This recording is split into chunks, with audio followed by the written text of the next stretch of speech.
12 Chinese DF-21D anti-ship ballistic missiles hidden 90 miles from Florida. America's response in 4 hours and 26 minutes changed everything Beijing thought it knew about U.S. resolve. October 27, 2025, 2:17 a.m. Eastern Standard Time, a National Reconnaissance Office satellite conducting routine Caribbean surveillance detected thermal anomalies 8 miles south of Havana. The signature was unmistakable, heat patterns consistent with transporter erector launchers. The TL vehicles were 16 meters long, each carrying a single DF-21D, China's carrier-killer missile, 90 miles from American soil. Within 14 minutes, the imagery hit the Situation Room. By 2:45 a.m., President's National Security Team assembled. The intelligence was catastrophic: 12 missiles, each capable of Mach 10 terminal velocity. Range: 1,550 miles. Warhead: 1,300 pounds of high explosive. Target capability: every U.S. Navy vessel from Florida to Virginia, every carrier, every amphibious assault ship, every guided missile destroyer within striking distance of the eastern seaboard. But the missiles weren't the real shock, it was the timing. U.S. Pacific Command had been tracking unusual Chinese naval movements for 72 hours. Type 075 amphibious assault ships, Type 052D destroyers, concentrated 140 miles east of Taiwan. The assessment was clear: China was preparing for invasion, and these missiles in Cuba? They were the insurance policy. Keep U.S. carrier strike groups locked down in the Atlantic while Beijing moved on Taiwan. China's plan was elegant in its simplicity. Deploy the DF-21Ds under cover of a humanitarian mission. Use Cuban port facilities to offload the TELs disguised as agricultural equipment. Position them in hardened bunkers built by Cuban military engineers over 6 months. Create a Caribbean anti-access area denial bubble.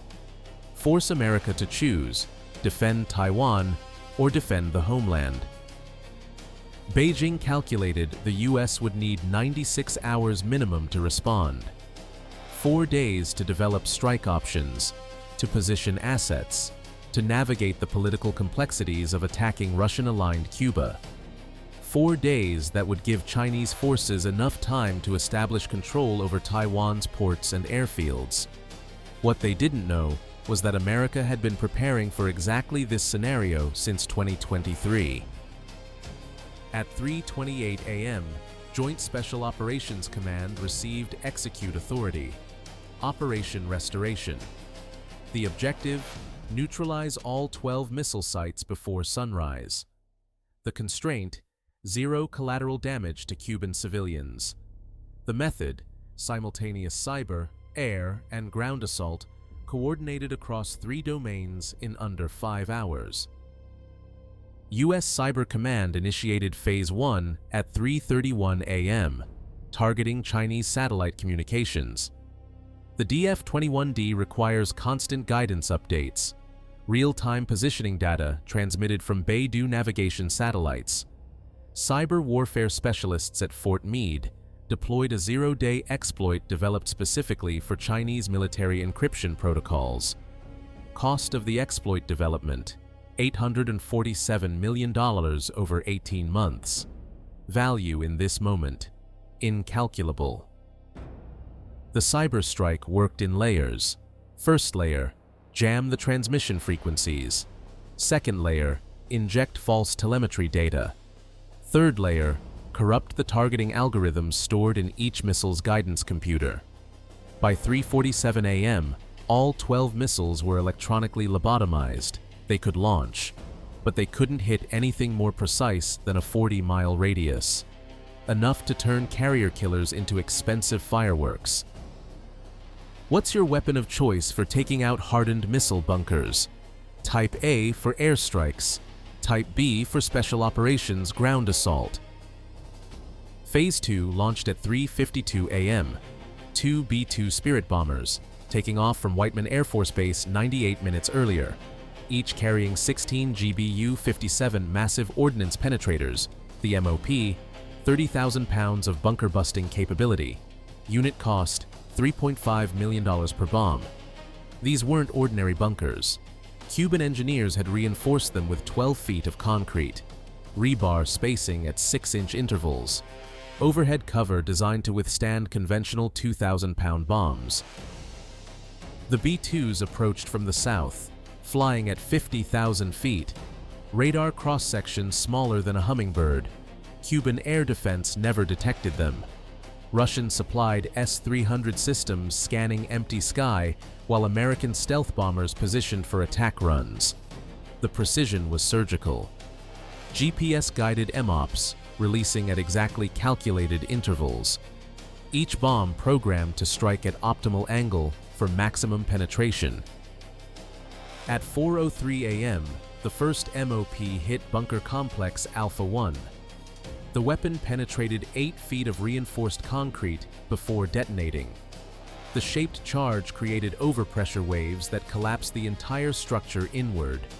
Bunker Alpha 1 contained 2 DF-21D missiles, both crushed under 4,000 tons of concrete and earth. Missiles intact, but permanently disabled. No fire, no explosion, no radiation, just physics and overwhelming force. Bunker complexes Alpha 2 through Alpha 6 received identical treatment, each strike within 90 seconds of the previous. The B-2s expended 28 MOPs total, 4 bunkers destroyed per bomber run. The precision was so exact that a Cuban military barracks 200 meters from Bunker Alpha 4 reported no damage, no broken windows, personnel sleeping through the attack unaware they were 200 meters from a billion-dollar weapon system being demolished. But 6 bunker complexes remained. Sites Bravo 1 through Bravo 6. These were different, built underground in former Soviet-era submarine pens, accessible only through reinforced tunnel systems, too deep for MOPs, too hardened for conventional strikes. This required boots on ground. Phase 3 had been running parallel to the airstrikes. JSOC operators from DevGru and Delta Force, inserted via MH-47 Chinooks, flying nap of the Earth from USS Bataan, positioned 35 miles offshore. 2 assault teams, each team 24 operators. Each operator, night vision, suppressed weapons, explosive charges calibrated for bunker penetration without sympathetic detonation of the missiles themselves. The teams hit the tunnel entrances at 4:18 a.m. Chinese security personnel numbered 48, split between 6 sites, most sleeping in barracks adjacent to the tunnels. The JSOC operators used coordinated entry tactics perfected over 2 decades of counterterrorism operations. Flashbangs, room clearing, controlled aggression that neutralized resistance in under 4 minutes per site. Inside the tunnels, the challenge was technical, not tactical. Each DF-21D sat on its TL vehicle, fueled, armed, ready for launch on Chinese command. The operators couldn't simply destroy them with explosives.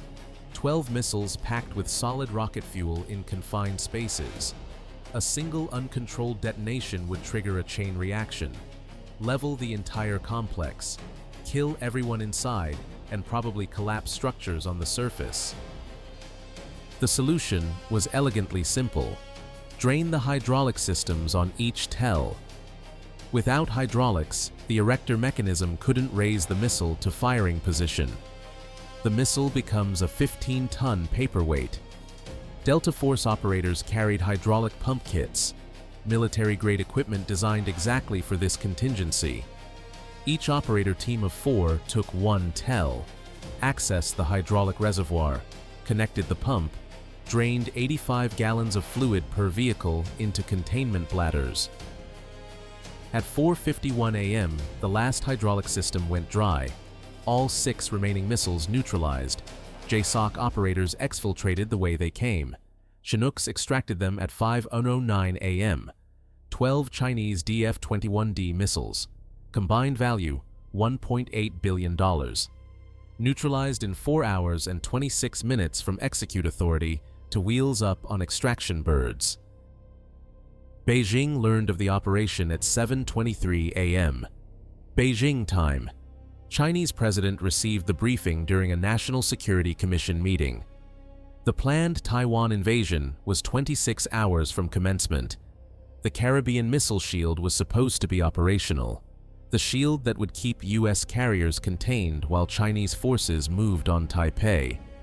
Now that shield was gone, demolished, drained, rendered completely ineffective.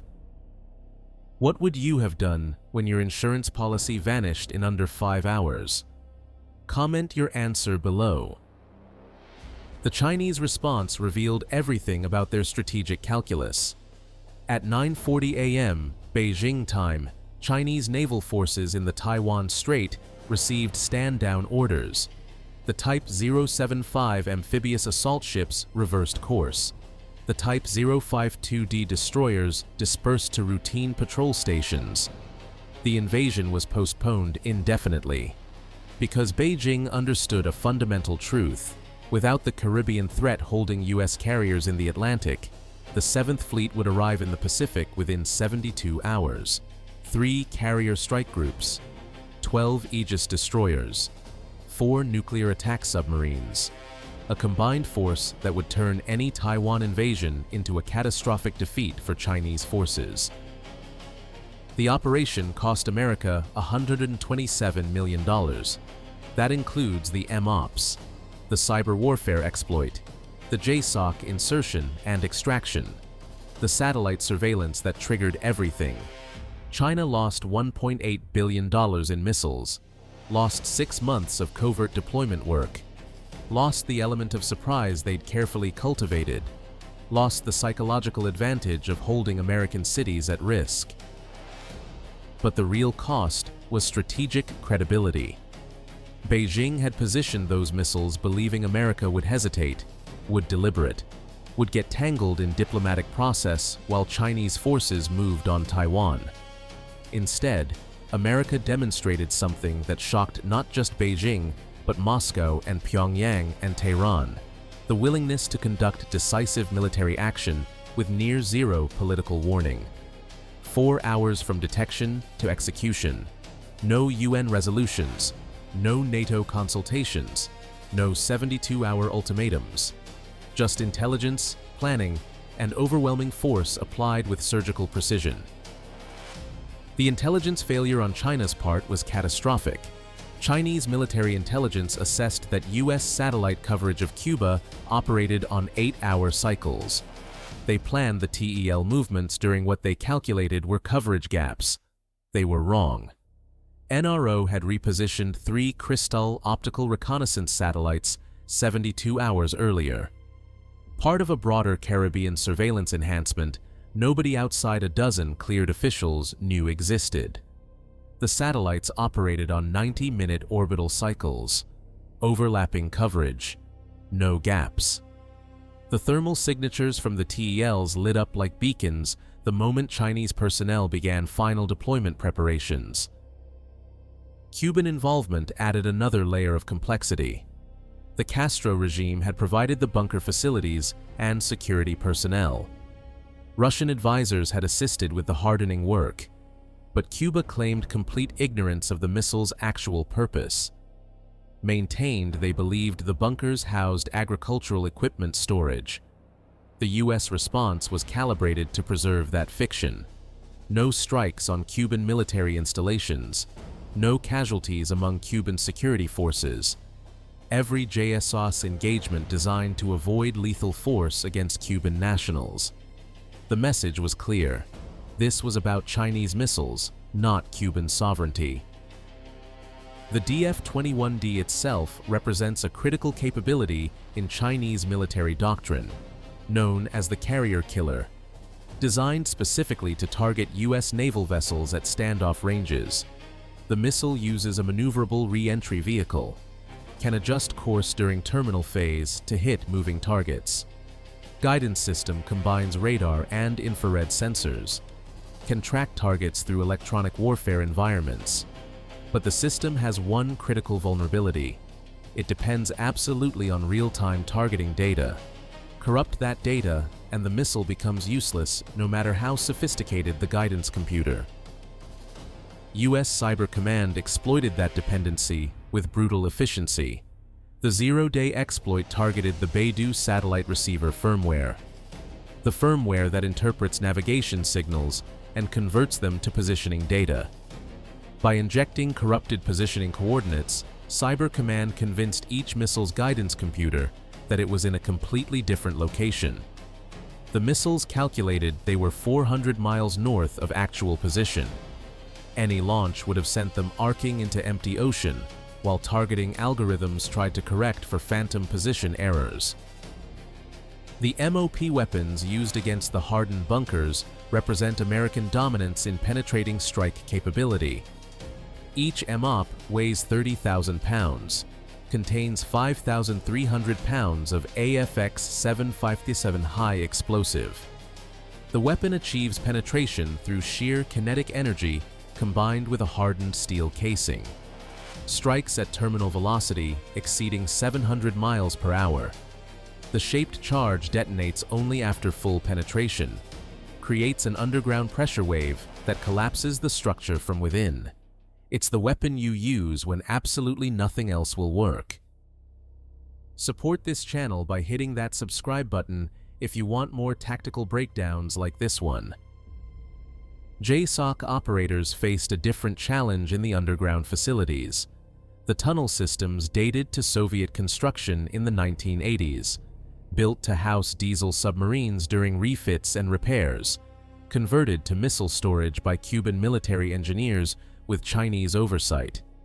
The tunnels extended 200 meters underground, reinforced concrete walls 3 feet thick, multiple security checkpoints, surveillance systems monitoring every access point. The operators penetrated those defenses using tactics developed from 15 years of compound clearing operations in the Middle East. The hydraulic drain strategy was developed specifically for this contingency. Delta Force maintains equipment packages for dozens of specialized scenarios: helicopter hijacking, nuclear facility seizure, chemical weapons neutralization, and yes, ballistic missile disablement. The hydraulic pumps used in CUBA came from a contingency package assembled in 2019. Based on intelligence that Chinese DF-21D systems used commercial hydraulic components sourced from European manufacturers, components that could be drained using standard military pump equipment.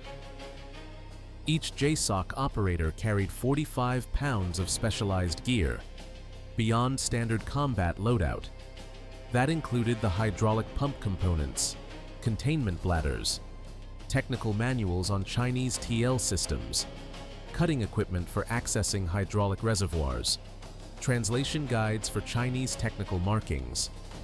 The operators trained on mock-up TEL vehicles at Fort Bragg for 6 weeks before the operation, practiced the drain procedure until they could execute it in darkness, wearing night vision in under 12 minutes per vehicle. The Chinese security personnel guarding the sites were PLA Special Operations Forces, not Cuban troops. Beijing didn't trust Cuban military with direct security over billion-dollar weapon systems. These were professional soldiers, well-trained, well-equipped, but they were positioned to defend against external assault, not against operators who'd already penetrated the perimeter using technical climbing gear and thermal camouflage that defeated Chinese surveillance systems.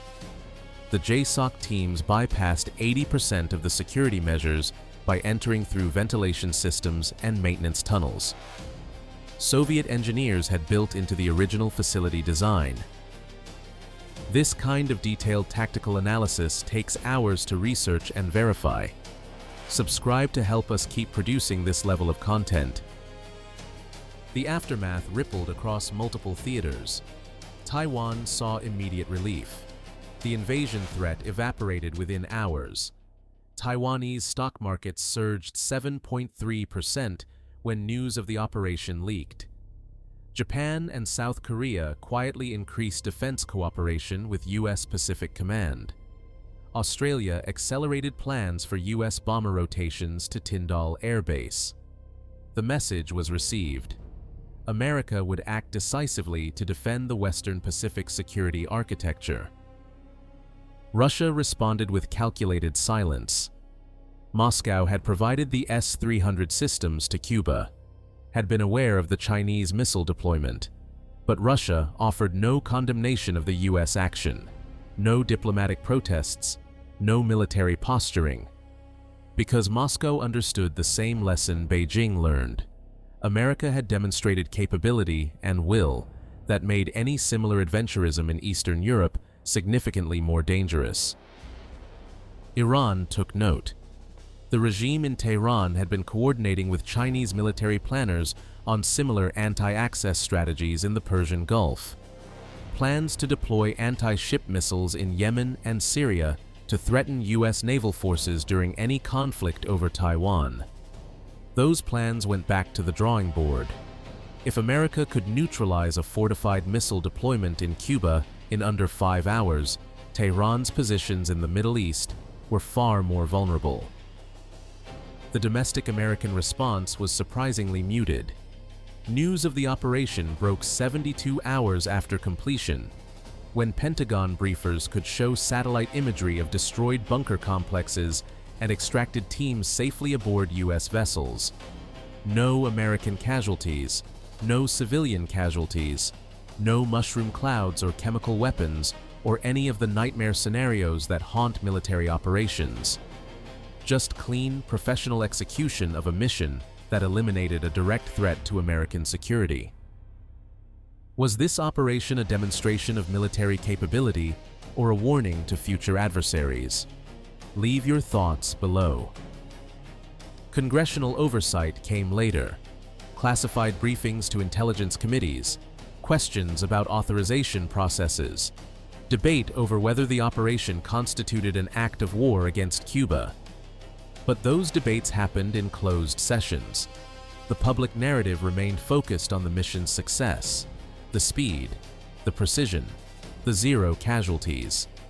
Hard to criticize an operation that removed Chinese missiles from 90 miles off Florida without firing a shot at Cuban forces. China's propaganda apparatus tried to spin the operation as American aggression.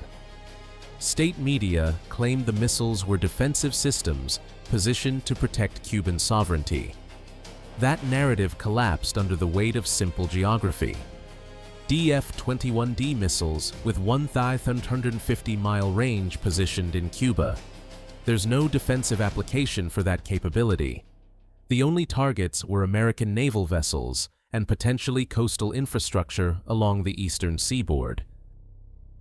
The technical intelligence gained from the operation proved invaluable. JSOC operators collected extensive documentation from the tunnel facilities, technical manuals, maintenance logs, communications equipment. That intelligence revealed details about DF-21D capabilities the U.S. intelligence community had been seeking for years. Missile performance characteristics, guidance system vulnerabilities, supply chain dependencies, information that immediately fed into U.S. Navy electronic warfare programs and missile defense planning.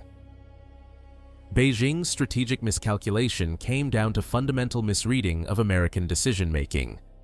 Chinese planners assumed America would treat a Caribbean missile deployment the same way it treated gradual Chinese military buildup in the South China Sea, with diplomatic protests and incremental responses.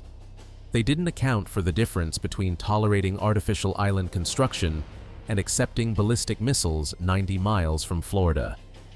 The threat level crossed a threshold that demanded immediate action, regardless of diplomatic consequences. The operation also demonstrated the value of maintaining specialized capabilities even when they seem redundant.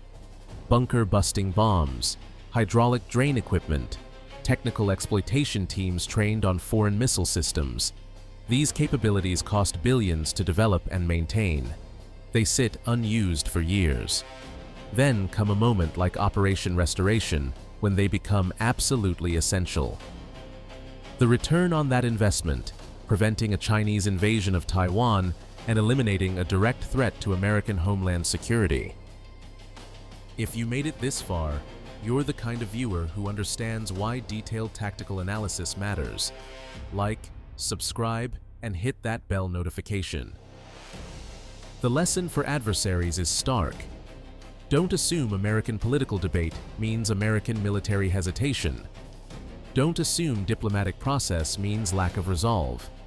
Don't assume that because the US tolerates incremental challenges in some theaters, it will tolerate direct threats to homeland security. The 4 hours and 26 minutes between detection and neutralization sent a message that Beijing, Moscow, Tehran, and Pyongyang all received. America can and will act with decisive force when core interests are threatened. The Cuban government claimed the operation violated their sovereignty, filed protests with the UN. But those protests rang hollow when evidence emerged of Cuban military engineers constructing bunkers specifically designed for Chinese ballistic missiles. Cuba accepted the implicit deal. America wouldn't make a public issue of Cuban complicity if Cuba ended security cooperation with Chinese military forces. Within 30 days, Chinese military advisors departed Cuba. The bunker complexes were sealed with concrete. The technology demonstrated in Operation Restoration represents decades of investment in capabilities designed specifically for high-end conflict. The B-2 bomber program cost $44 billion. The satellite reconnaissance network costs $15 billion annually. JSOC training and equipment budgets run $3 billion per year. Cyber command capabilities remain classified, but estimates suggest $8 billion annual investment. That's the price of maintaining the ability to execute an operation like this. 4 hours of action backed by decades of preparation. Chinese military planners are still analyzing what went wrong, how their operational security failed, how US satellites detected the deployment, how America executed a 3-phase operation with such precision. Those analyses will lead to changes in Chinese doctrine. Better camouflage, different deployment patterns, deeper bunkers. But they'll also lead to a more fundamental reassessment, whether anti-access strategies work against an adversary willing to conduct decisive preemptive strikes. Was America right to act without diplomatic warning? Or should there have been an ultimatum giving China time to withdraw? The debate continues in classified planning sessions, but the operational commanders faced a different calculation. Warning. China meant giving them time to disperse the missiles, time to activate them, time to create hostage situations using Cuban civilians as shields. The surprise strike eliminated those options, gave Beijing no time to escalate, presented them with fait accompli. The missiles are gone, the invasion window is closed. Reconsider your plans. Freedom isn't free, and security isn't passive. It's built on constant vigilance, overwhelming capability, and the will to use it when necessary. Operation Restoration proved America maintains all three. 12 Chinese missiles neutralized in 4 hours and 26 minutes. Taiwan's democracy preserved. The Pacific balance maintained. That's the reality Beijing woke up to on October 12, 2025. What's your take on rapid response operations versus diplomatic solutions? Do nations have the right to preemptively strike threats positioned near their borders? And what should America do next to prevent similar deployments in the Western Hemisphere? Drop your thoughts in the comments. This discussion shapes how we cover these critical security topics. Don't miss our next deep dive into Pacific theater developments. Subscribe now so you're notified the moment we publish. Share this video with anyone who needs to understand how modern military operations actually work. The truth about American capability and resolve. No propaganda, just tactical reality. Hit that like button if this analysis was worth your time. See you in the next one.